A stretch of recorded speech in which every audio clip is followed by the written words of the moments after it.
Օտար լեզուների ուսուցման և զբոսաշրջային տների ծառայություններ մատուցողները հագուստի և կոշկի արտադրությամբ, կահույքի և տան կահավորանքի, համակարգչային տեխնիկայի, հեռուստացույցների, լվացքի մեքենաների, օդորակիչների նորոգման ծառայություն մատուցող, տնտեսական 23 ոլորտներում ինքնուրույն գործունեություն իրականացնող, վարձու աշխատող չունեցող և տարին մինչև 9 միլիոն դրամ շրջանառություն ապահովող ինքնազբաղված անձինք այս տարվանից հարկեր չեն վճարում։ Ինքնազբաղված անձինք ազատվում են Հայաստանի Հանրապետության պետական բյուջե իրենց գործունեության մասով վճարվող բոլոր հարկերից։ Բացառությամբ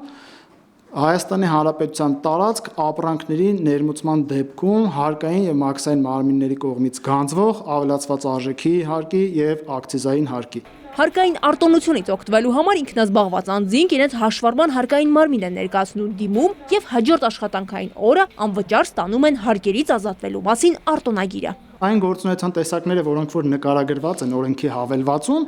դրանք ձեռնարկատիրական գործունեության տեսակներ են։ Բոլոր այն դեպքերում, երբ որ անձինք զբաղվում են ձեռնարկատիրական գործունեությամբ եւ այդ առանց պետական գրանցման ու հաշվառման, օրենքը նախատեսում է որոշակի պատասխանատվություն։ Պեկի տվյալով ինքնազբաղվածները Հայաստանում մոտ 2000-ն են։ Միայն հունվարին հարկային տեսչություններ է դիմել 800 ինքնազբաղված քաղաքացի։ Լիլիթ Ասլանյան, Խաչատուր Եսայան, ժամը լրատվական։